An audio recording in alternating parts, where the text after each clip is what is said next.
Ayun, hello guys. So, today is our off. It's our day off today, no? So, sa maghapon medyo na busy ako guys. Kasi nga, yun nga lately hindi ako nakakatulog ng maayos. So, I prefer na magpahinga. Late na ako nagising. Siguro mga 11 o'clock or 10:30 guys. So, time check.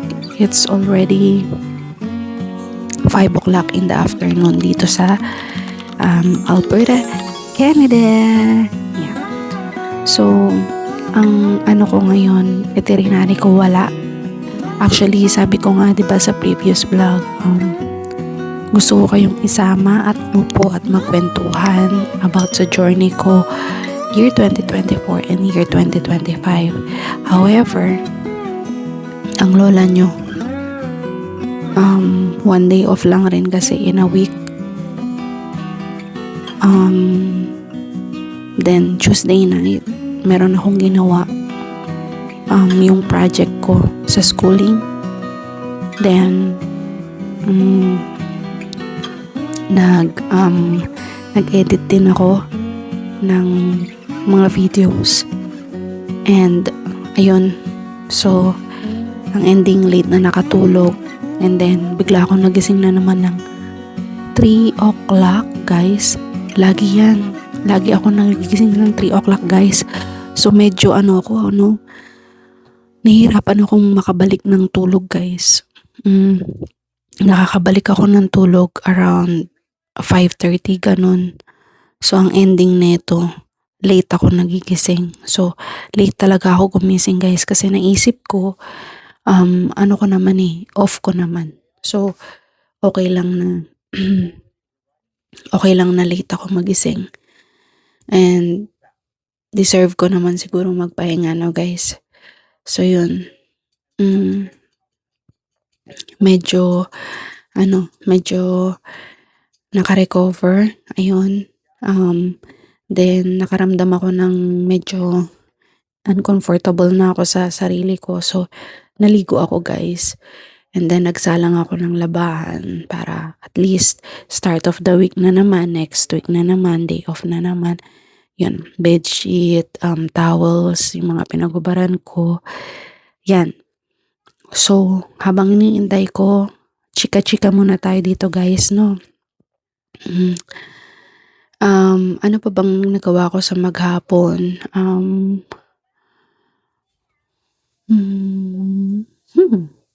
Yun. May mga compilations na rin ako na naayos dun sa isa kong subject. So, naayos ko. Pagpasensya nyo ng buhok ko guys ha. Basa pa yan. Hindi ako talaga nagsuklay kasi nag-hairful ako guys. So, medyo parang sa akin, siguro pahinga. Pahinga na lang din sa pagsusuklay, no? Ayan. So, right now guys, medyo messy dito sa aking working station, no? Kasi, gusto kong mag-allot ng time para i-analyze kung ano yung gagawin ko dito sa channel ko. Kasi, ayun nga, hindi pa nga tayo ganun kalakas. Hindi pa tayo ganun kabihasa sa pagko-content creating, So, sabi nga nila, analyze your channel, plan. So, yun yung ginagawa ko ngayon habang medyo hindi pa ako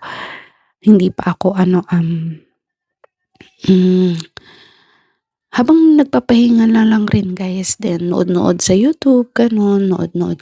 Then, yun. So, yun. Hindi ko man kayo naupo guys sa park. Medyo malamig pa rin kasi guys. So siguro pag summer na, pero ikukwento ko na sa inyo isang part ng journey ko dito sa Canada. Yeah. So ano ba yung nakakwento ko sa inyo yung sa situation namin sa dati kong work, 'di ba? So ayun na nga guys. Considered as abused kami. Abused in a way na iba yung siguro hindi yun yung naiisip yung abuse guys ha. Dito kasi sa Canada, para sa mga temporary foreign workers, meron kasi silang privilege na binibigay sa mga foreign workers, especially dun sa mga um, ah, hindi na treat ng maayos ng mga employers nila or ng mga superiors nila, guys. So, bakit ko sinasabi sa inyo to? Kasi naranasan ko siya, guys, at yun ang naging reason kung bakit nakalipat ako ng ibang company. Kung bakit nandito ako ngayon sa current job ko. So, nag-join ako sa employer ko na yon. I think June 2024.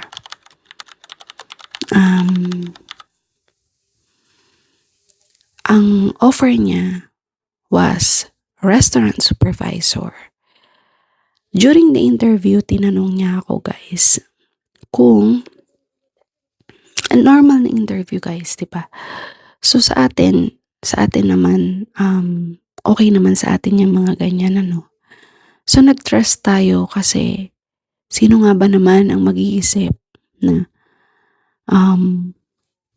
sa malaking country na ito, na feeling mo super standard sila, na feeling mo very very responsible yung mga tao kasi western, di ba? Na feeling mo safe ka kasi the word itself sa bansa na to, Canada, which is hindi pala ganun, guys. Kung meron mang na-abused sa Middle East, sa ibang countries, meron din dito. At madami dito, guys. So, ayun. Umpisahan natin yung kwento, no, guys. So, nag-join ako sa kanila as far as I remember, June 22, 2024. Hinire ako as restaurant supervisor. And then, pero nung bago pa lang ako, which is normally red flag naman na yun kasi kung susundan natin yung mga sa ibang mga company na napasukan ko, sa malalaking company outside and inside the Philippines, hindi mo ako dapat ilagay as bartender since ang kontrata ko is restaurant supervisor. So sa akin, parang nagkaroon ako ng question mark nun. Pero, naisip ko na lang, okay lang kasi same naman ng wala akong idea, guys, sa ganitong kalakaran ng mga employer dito sa Canada that time. So sabi niya, for now, since peak season kasi summer, ilalagay muna kita as bartender. Pero, hindi ka makakakuha ng personalized tips dahil hindi ka pa naman nagte-table, hindi ka pa humahawak ng table. So, akala ko guys, ano lang yun, for the meantime lang yun or 2 weeks ganun. Pero sabi niya, okay, bibigyan kita ng percentage sa kitchen tips. Kitchen tips is only 4%, guys. And to think na maraming kitchen staff, di ba, na maghahati-hati sa 4%. So, imagine magkano lang yun. Hindi naman ako naglo-look after sa tips, di ba, guys? Pero, as per the contract talaga, parang may question mark na sa akin. Pero okay lang, sige. Ganun kasi ako sa trabaho, guys, eh. Hanggat may improvement ako, hanggat may knowledge akong makukuha, okay lang sa akin. Which is, nagkaroon ako ng ideya sa iba't ibang drinks, cocktails, iba't ibang klase ng scotch, ng mga beers, iba't ibang klase ng yan.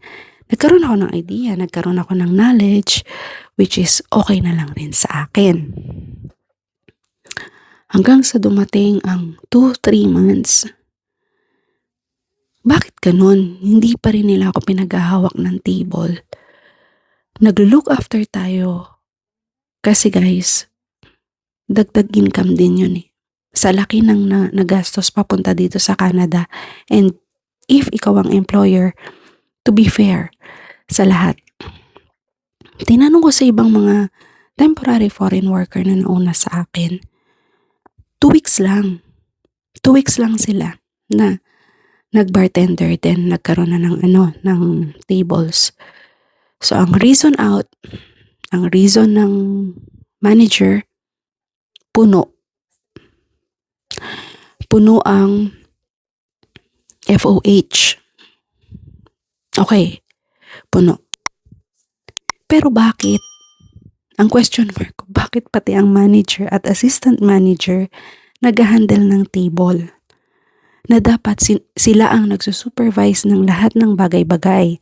Operations, customer satisfaction, quality of food.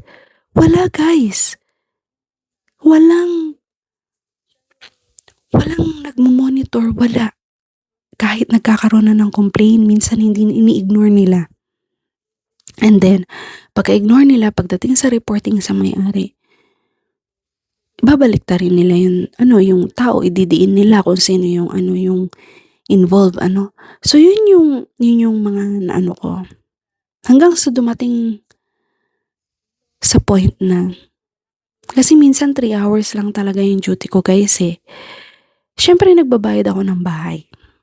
Nagbabayad ako ng rent. Buti na lang yung phone ko, fully paid yun. Sa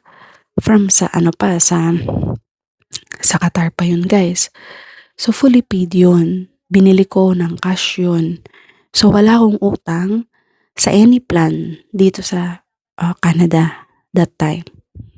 Meron lang yung SIM card. Kasi dito yung mga SIM card talagang iaano mo ng plan. Meron naman atang postpaid ba tawag doon? Prepaid.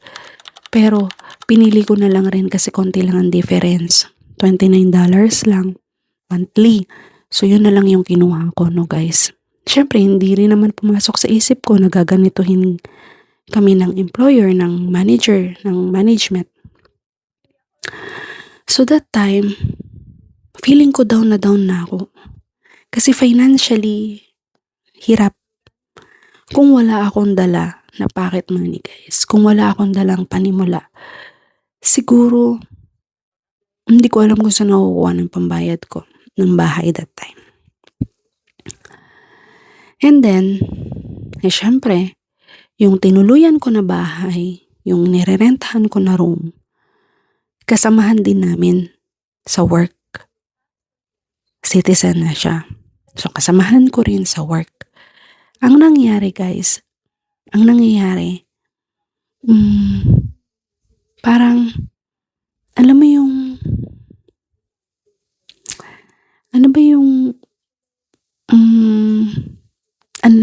alam mo yung nade-degrade ka kasi guys, ang laki ng mga tips nila weekly, yung paycheck nila, ang laki. Tapos ikaw, ganun kasi every Friday ang distribution ng tips. Personalized tips dun guys, kaya malaki talaga. Then ang ano pa ng owner, ang ayaw niya pa, yung makisama ka sa ibang mga kasama mo kasi paranoid siya na baka mapag-usapan siya, baka maanuhan siya, yun yung ayaw niya mangyari. So, hanggang sa siguro dumating yung ito na guys, di nagbabartender na ako, no? Another na naman na dumating. Kung natatandaan nyo dun sa previous vlog ko, sinabi ko sa inyo na yung pamangkin ng assistant manager ko is restaurant supervisor din. So dumating siya from Pinas. So kung puno kami, tapos may dumating pang isa, sa kami lalagay. Kung yan ang katwiran nila. Kaya daw kasi nag-hire yung yung yung employer ko na yun. Kaya daw nag-hire ng maraming supervisor dahil mag-open sa Grand Prairie. Mag-open ng panibagong branch, which is alam niyo yun, ano-ano na hanggang ngayon hindi pa daw nag-open. So, kung nagstay ako dun guys, siguro talagang naapektuhan ng mental health ko. Kasi apektado na dumating na sa point na umiiyak na ako, awang-awa na ako sa sarili ko, hindi na ako makakain, alam mo yung, basta, yun na yun, awang-awa ako sa sarili ko. So, ayun na parating na yung pamangkin ng assistant manager ko. So, kung siya papasok sa bartender, saan ako ilalagay? So, napilitan sila guys na i-cross-train na ako sa tables, sa front. Ngayon,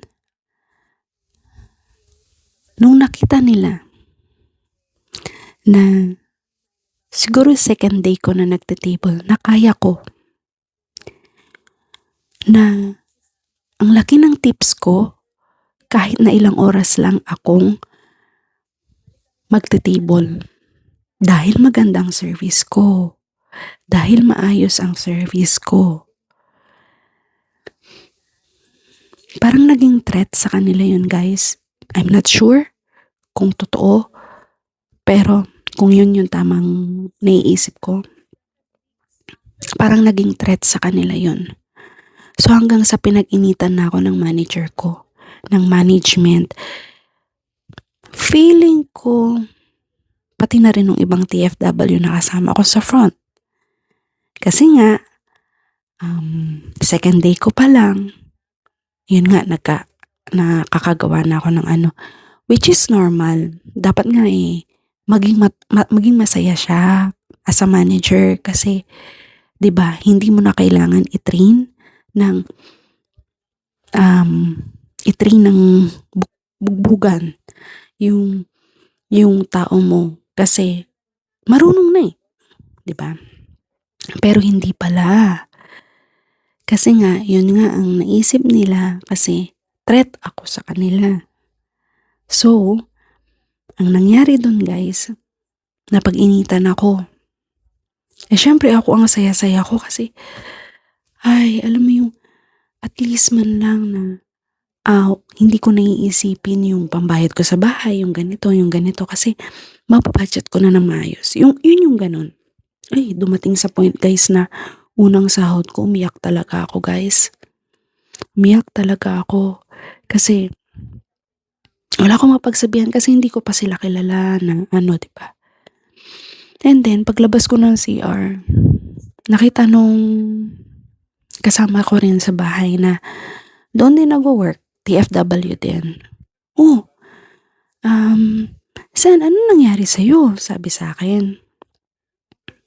Hindi ako makapagsalita guys hanggang sa umiyak na ako talaga na iniisip ko paano ako makaka-survive kung ganito lang yung sahod ko. Sabi ko, naiiyak tuloy ako pag naalala ko yun guys. Paano ako makaka-survive nang ganito lang yung sahod ko? Paano ako kakain? Iyak ako guys, sorry Paano ako kakain? Pambayad ko sa bahay. Ang bahay ko guys, 500. Ang sinahod ko, 600 lang. Ang sa SIM card ko, 29, di ba? Syempre, yung toiletries mo, kakain ka pa, Kaya ang ginagawa ko nun guys, 2 tray agad ng itlog. 2 tray ng itlog, sardinas, noodles, tapos minsan may mga sale kasi sa sa mga ganyan. So yun. Hanggang sa yun na, pinag-initan na ako, no. Then nung nakita na nila na kaya ko, dumating pa sa point na December, mahina daw. Wala akong schedule. Sa kanila madali. Dude, kasi guys, lahat ng long table, lahat ng big events, ang mag-handle manager. Walang ibang mag-handle kundi yung manager. Tama ba yun, guys? Kung nag-handle ka ng event, nag-handle ka ng long tables, paano mo na-oversee yung operation? Diba guys? Ang hirap. Ang hirap. Siyempre, professionally, ang background ko, management. So, nakikita ko yung mali. Bakit ganun? Bakit? Doon ko na-realize, doon ako na-enlighten na, kaya sa dami ng billings, sa dami ng nagkakandara pa sa pera. Nagkakandara pa sa dolyar. Ang kahit na may matapakan na silang ibang tao. Ilang buwan kong ininda yun, guys. Ilang buwan kong tiniis yun. Hanggang sa dumating sa point na kasi natuto na ako na kasi walang host sa restaurant namin, guys. So ang ginagawa ko, kasi minsan busy sila. Yung section mo hindi. Kasi hindi ka nila binibigyan ng guest. Alam na nila yung mga profile ng mga guest kasi small town lang yun kung sino yung nagbibigay ng malaking tip, kung sino yung hindi. Ibibigay sa'yo yung mga matatanda kasi yung mga tip ng matatanda $5, $3, ganun lang. Unlike sa mga young ones, yung sa mga middle age, yung sa mga, especially dun sa mga, kasi may mga alak kami, guys, yung nag-ano ng beer, ang laki, minsan 100 plus ang tips, minsan So, ang ginawa ko rin yung ginagawa nila. Tatayo ako dun sa harap ng host, tapos kapag may dumating, syempre dadalhin ko sa table ko. Which is ayaw nila pala ng ganun, guys. Gusto nila kung ano lang yung ibigay nila sa'yo, yun lang, magtiyaga ka lang. Dahil nga, ang saying nila is ganyan din kami noon. Which is mali. Gusto nilang sundan yung pinagdaanan nila sa sitwasyon namin ngayon. 'Di ba? Iba na ngayon Dati kasi nga daw lahat ng hirap tiniis nila. Lahat ng pakikisama ginawa nila. Which is mali. Kung hindi nyo kayang lumaban noon, kami, marunong na kami mag-voice out ng kung ano yung para sa amin. Yun yung point ko dun So, in-approach ko na yung manager. 2 lang kami naka-duty noon. Opening ako, then siya 2 p.m. So, in-approach ko na siya kasi talagang hindi pwedeng ganito. Then, ang sabi niya sa akin, alam mo ba na nung kapanahonan daw nila, 18 years ago, guys. 18 years ago, kumusta naman yun, guys? 18 years ago. Na, nakukontento na lang daw sila sa kung ano yung binibigay na schedule, ganun. So, ang sa amin, ang point ko, kung natiis nyo yan noon, hindi na ganun sa panahon ngayon. 'Di ba? And that time, siguro na-hire kayo ng tingnan mo, na-hire kami ng supervisor, 'di ba? So, yun. Meaning, may background kami sa paghawak ng business, may paghawak kami ng tao, may background kami. So, ayun na, guys. Kinausap ko siya one-on-one. Sabi ko, kasi hindi naman uso dito ang ma'am, sir. Ate, okay na sa kanya yun. Ate, pwede ba kitang makausap? Akala ko naman kasi guys, 57 years old na siya eh. So dapat nakakaintindi na siya. Sa haba ng working experience niya na sinasabi niya as a manager, dapat alam niya na, di ba guys? Sabi ko, ate, kasi may mga obligasyon din ako. So parang kung ganito yung sahod ko, ate, kulang talaga eh. And hindi naman ako humihingi ng sobra-sobra, pero ang hiling ko lang sana masunod yun nasa kontrata. Kasi kung kung kung kung ganito, hindi talaga makaka-survive, ate, especially ngayon, naghihigpit yung immigration. Kung ano man kami, kung kung mapapauwi man kami, at least man lang makasave ako, ate. Hindi ko naman sinasabi sa iyo, ate, na alam mo yung nagpakumbaba na ako. Talagang nagpakumbaba na ako. Alam mo, sinabi sa akin, guys. Sinabi sa akin, I'm just wondering, sabi niya, what if wala ang yon yung restaurant na pinagtatrabuhan namin? Saan kayo pupulutin? Oh my God, guys, parang, naririnig mo ba yung sinasabi mo? Na, bakit ganun? Diba? Naririnig mo ba? Na, saan kami pupulutin? Nag-job posting sila. Nag-apply kami. So, anong doon? Nangailangan sila ng tao, kami nag-apply. Before naman kami pumunta dito, may work naman kaming maayos. So, anong utang na loob doon? Kasi parang ang sinasabi niya, saan kami pupulutin sa utang na loob namin na makarating dito? Hindi naman kami pumunta dito ng libre, guys. Nagbayad kami ng consultant. Shoulder pa namin ang ticket. Bakit mo sa akin sinasabi yan? Diba? Nising kong duling, walang ginastos ang employer para makapunta kami dito. Nag-apply kami kasi akala namin maayos. May kontrata. Hindi naman namin akalain na ganito ang mangyayari. After nun, guys, after nung pag-uusap namin, nag-isip-isip na talaga ako. Hanggang sa, yun na, nakakausap ko yung mga co-manager ko kasi may mga kabatch din ako na nandito na ayos naman sa kanila. Ayos naman yung nila, yung work naman nila.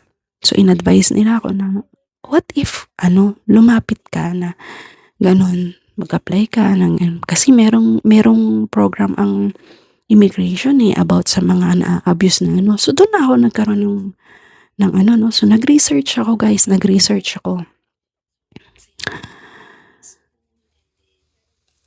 Pero ang sabi nila, dapat kasi yan marami kayo para ma-approve. So, nawala na naman ako ng pag-asa, guys. Kasi, yun nga, nakikita ko nga yung politika sa restaurant na bababa sila ng bababa para, alam mo yun, makuha yung loob ng manager, ng may-ari, para pabor sa kanila. Kita ko talaga yung laro. Sabi ko, kung ganito na matatapos ang kontrata ko, walang mangyayari sa akin. So, ang nangyari, naglakas loob ako, nag-research ako, naghanap ako ng mga consultant na pwedeng tumulong sa akin, ganun-ganun. Pero hindi na ako lumapit sa consultant ko. Kasi nung nag-raise ako sa consultant ko, guys, shout out sa'yo, sir, kung sino ka man. Nung nag-raise ako sa kanya, alam mo, sabi niya, baka kasi kaya hindi ka binibigyan ng hours kasi ikaw lang ang nagrereklamo. Natural magrereklamo ako, guys, eh. Kasi nga, hindi nga ako nabibigyan. Kung nabibigyan ako ng tamang oras, natatrato ako ng tama, sa tingin nyo magrereklamo ako, ikaw. Kayo, guys, kung kayo nasa kalagayan ko, sa tingin nyo magrereklamo kayo kung tama ang treatment sa inyo, kung nasusunod ang kontrata. Diba? lahat naman kami na ano sa oras. Pero pagdating sa tips, nakakabawi yung mga kasama ko kasi nga parang binobola nila. Para alam niyo yun, mabigyan sila ng guest, mapaupuan yung table nila ng maganda. Alam nila kung sino yung nagbibigay ng magandang tips, yung ganun. Nabobola nila. So hindi, parang tinry ko naman guys na sumakay, maki-ride on sa mga ano-ano nila. Pero hindi Hindi. Kasi, alam mo yung trainee lang ako na 3 kaming closing. First day ko, first night ko na ayun guys, naputol kayo. Pero ito, tutuloy ko.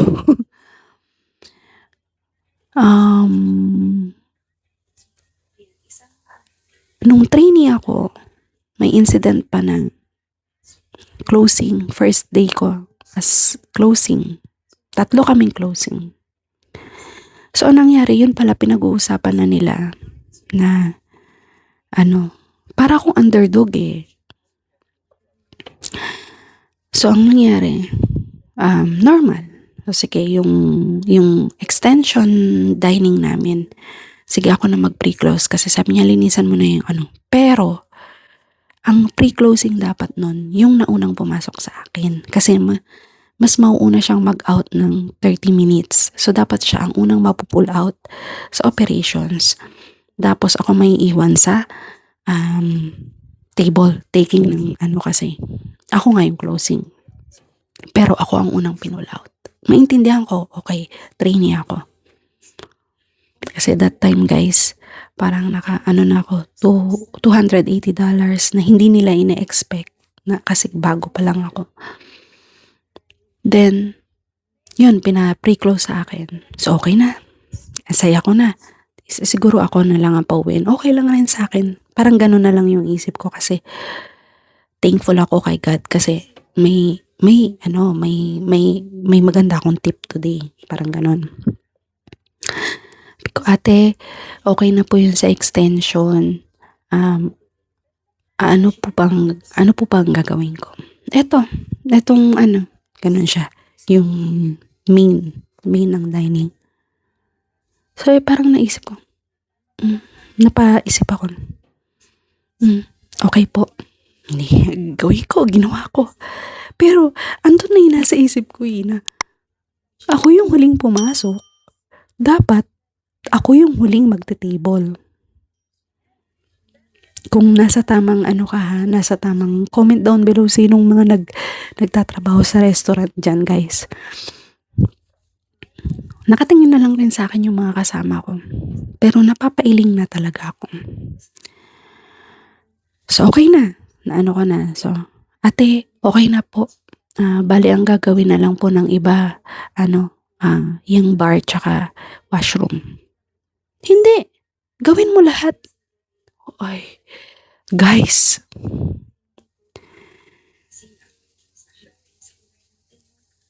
Hindi ko mawari kung ano yung pwede kong maging reaction sa kanya. Tinignan ko talaga siya. Parang hindi siya nakaano kasi parang siguro hindi niya naisip na yung magiging reaction ko na ganun. Akala niya okay po. Tinignan ko talaga siya. Ano po ate? Lahat po? Gumanon talaga ako guys. Tapos sabi niya, minention niya yung dalawang pwede na kayo mag-out na magbilang. So, sa akin, speechless ako pero ginawa ko pa rin yung trabaho ko. After nun guys, alam nyo, natuto ako na lumaban. Na kahit nandyan siya, lalapit ako sa host, kukuha ako ng customer.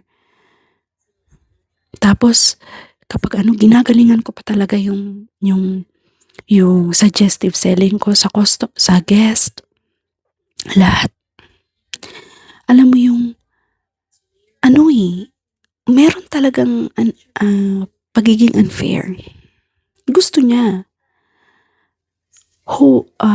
Mag-handle siya ng 18 packs, long table. Gusto niya kami ang magraran ng food niya. Okay, walang problema na tumulong guys eh. Pero may tables din kami na kailangan namin asikasuhin.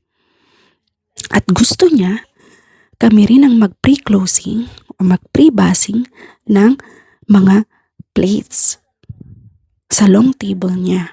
Wala siyang ibang gagawin kundi magbigay na lang ng bill. Sa tingin nyo tama yun guys? Sobrang abused. Dumating sa point na sinabihan ko talaga yung mga ko na, sabi ko, nagpa-plan ako na na lumapit na lang talaga para sa makuha yung para sa mga vulnerable workers, sa mga abuse. Yun. Gusto ko mag-file. Alam mo, sagot sa akin ng mga kasama ko. Ay ba sabi, ikaw lang kaya huwag mo kaming idadamay dyan kasi naman ganito. Okay. Hindi na ako nagsalita guys. Patuloy lang ako pumapasok, tatrabaho hanggang sa... Pero yung mga kasama ko sa bahay, thankful ako kasi talagang inano nila ako na gawin mo yan. Alam nyo guys, tama lang na ginawa ko yun. Kahit hirap ako sa trabaho ngayon, kahit napagod, kahit na at least guys, at the end of the day, meron akong masasabing sasahod ako at hindi ako mamamroblema kung saan ako kukuha ng pambayad ng renta ko, ng pangkain ko, ng pagkakagastusan ko. Hindi ako mamamroblema. Kasi yun ang purpose natin, kaya tayo nandito kaya tayo nasa abroad as an OFW guys. Tama, mali. Ang dami kong experiences sa kanila guys na talagang hindi ko na kinaya. Kasi kung nagstay ako dun guys, siguro ngayon affected na talaga. Yung mental health ko hindi na maganda. Luckily guys, meron akong mga kasama sa bahay, yung nakwento ko sa inyo na dalawang na mag-ina na Koreana, tsaka yung isa, yung kasama ko sa trabaho. Yung pala, yung dalawang Koreana kasi na yun, tsaka yung lumipat kasi ako ng bahay guys. Kasi sobrang natotoxican na rin ako. Kaya lumipat ako ng bahay. Then, yun, dun ako nag-start na medyo naka-recover ako. Ang payat ko nun guys.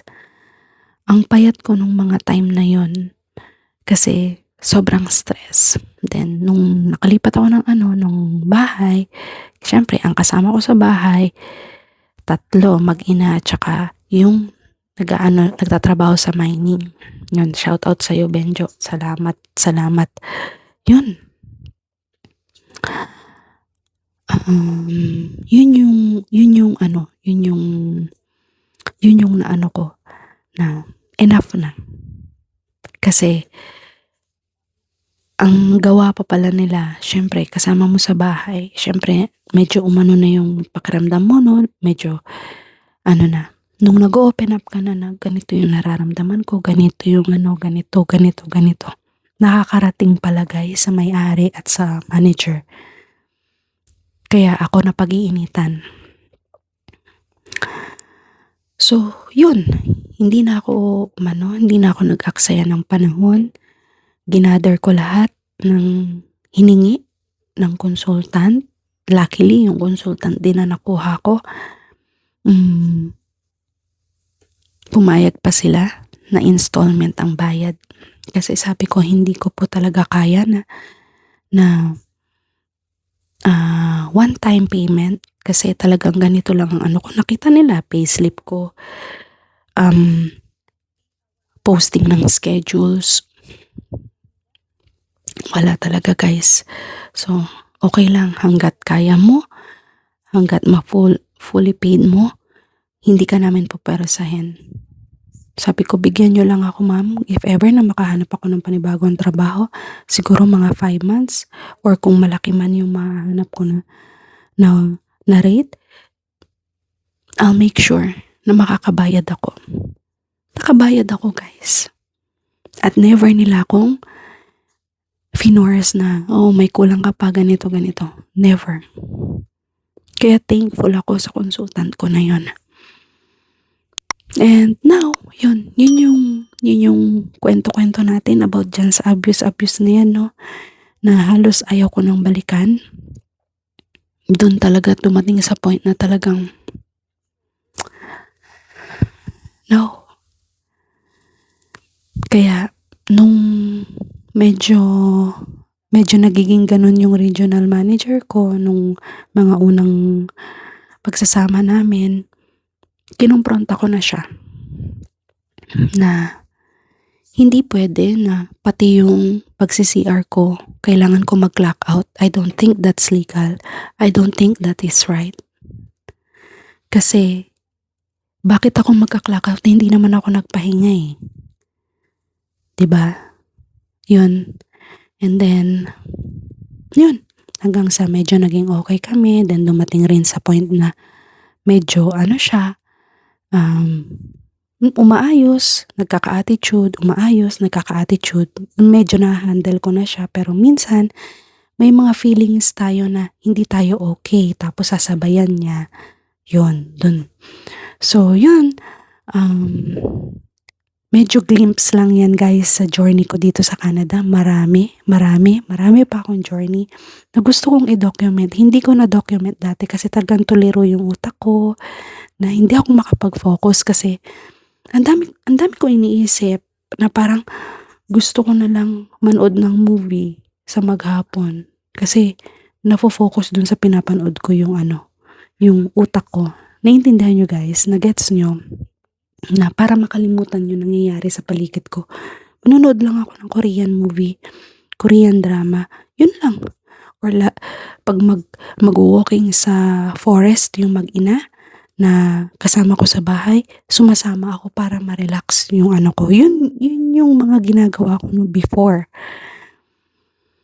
Na sabi ko kapag nakuha ko ang open work permit ko, hindi na ako papayag.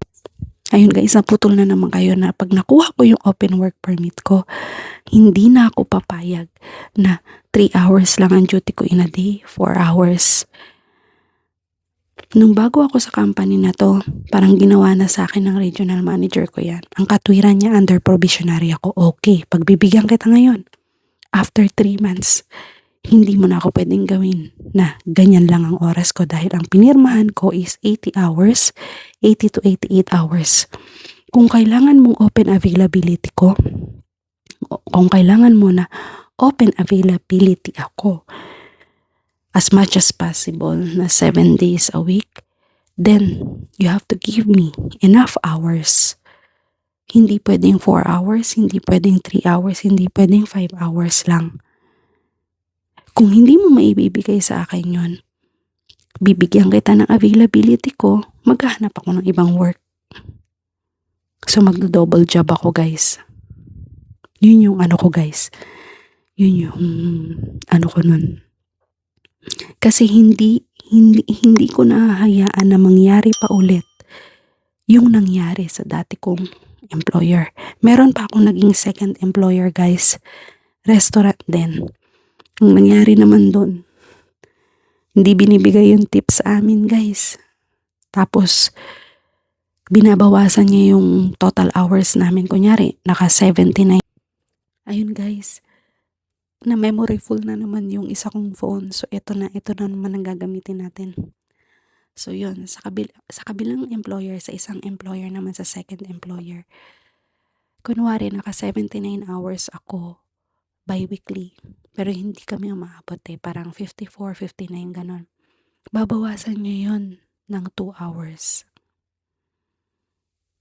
I don't know. Then, hindi niya binibigay yung tips namin guys. So, parang nag-ano lang rin ako doon. 1.5 month? Ay, no. Parang 3 months lang ata ako doon. Then, ayun, hindi, matagal din ako doon pala guys. Matagal din ako doon. So, tiniis ko lang rin yun. Then, alam nyo guys, ang hindi ko natagalan doon, yung mahaba yung oras ko. Siyempre, centralize yung tips. Puro tips tayo, no? Centralize yung tips. Then, yung mas malaki pa yung tips nung Canadian na, yung Canadian na nakasamahan ko. Na short hours lang siya. So, yun. Nung nakita ko na yun na ganito yung nangyayari, naghanap ako. Third employer ko, under open work permit na to guys ha. Third employer ko, okay sana. Assistant manager, okay sana. Kaya lang, guys, 2 hours papasok pa lang, pauwi ko pa. Ang problema ko pa dun, pag nag-closing ako, wala nang bus pauwi. So, nung time na opening ako, gising ako ng 3:30, 4 o'clock, 7:30 ang pasok ko, no? So, noodles lang yan. Tapos, alis na kailangan alas 6, 5:30, naglalakad na ako papunta ng bus station para makatch ko yung bus. Kasi 7:30 yung ko eh. Yun. Pauwi, ganun din guys. Pagod na pagod. Napagod. Ang lola niya doon. Isang cut-off lang. 2 weeks lang ako manunan. Hanggang sa sinabi ko nung pagkatapos ng cut-off, sabi ko, sir, hindi ko kakayanin. Pilipino rin kasi, yung manager. Mabait sana. Puro TFW din kami doon. Hindi naman puro TFW din naman kami doon. Pero mga PGWP, open work permit, mga sabi ko, sir, hindi ko kaya. Parang bumabagsak yung katawan ko. Mas mahaba pa yung trabaho at biyahe ko kaysa sa pahinga ko.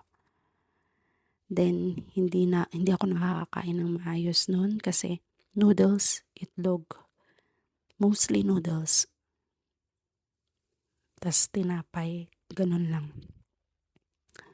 Then, morning, tsaka pauwi, tinutulog ko sa bus. Yun yung, ko doon. Hanggang sa, ito na yung nakuha kong company. Then, yun. Ayun, dito na ako. So, ayun guys, yun ang kwento ko lang yung sa abuse na na yan, no? Na experience natin dito sa Canada, no? So, hindi naging madali. Hindi naging madali yung journey. Hindi naging, pero, yun nga, hindi tayo susuko. Lahat ng problema, lahat ng hardships, may way para masolusyonan. So, ayun guys. So, na-share ko lang sa inyo guys. So, comment down below sinong nakarelate dyan. Mga temporary foreign worker, mga OFW na nakaranas ng ganito. Na patuloy na lumalaban, Yung hindi man tayo lumalaban na aawayin natin sila, pero lumalaban tayo legally. Lumalaban tayo ng hanggat alam natin kung tayong nasa tama, pero hindi natin ibababa yung sarili natin na para makipag-away sa kanila or what. So ayun guys, I think that's all for now. And thank you sa mga naligaw, sa mga nakapanood nitong video na to. Kung sino man ang nakarelate, keep going lang tayo. Sa mga TFW dito sa Canada na ramdam natin yung hirap, ramdam natin yung bago-bagong rules dito sa Canada. Keep going lang. Stay positive. Hindi pa tapos na So kung uuwi man tayo, kung hindi man tayo mabibigyan ng chance para magkaroon ng partner dito, go lang. Tandaan, hindi lang ang Canada ang bansa sa mundo. So, huwag pakinaan ng loob. Huwag tayo pakinaan ng loob. Keep on fighting lang, guys. So, that's all for today. And thank you po sa pagsama nito sa journey na to. And ayun, napahaba yung kwentuhan natin. Please help to spread this channel by hitting like, share, and subscribe button para updated kayo sa mga chika-chikahan natin, video ng buhay. And see you on the next one, guys.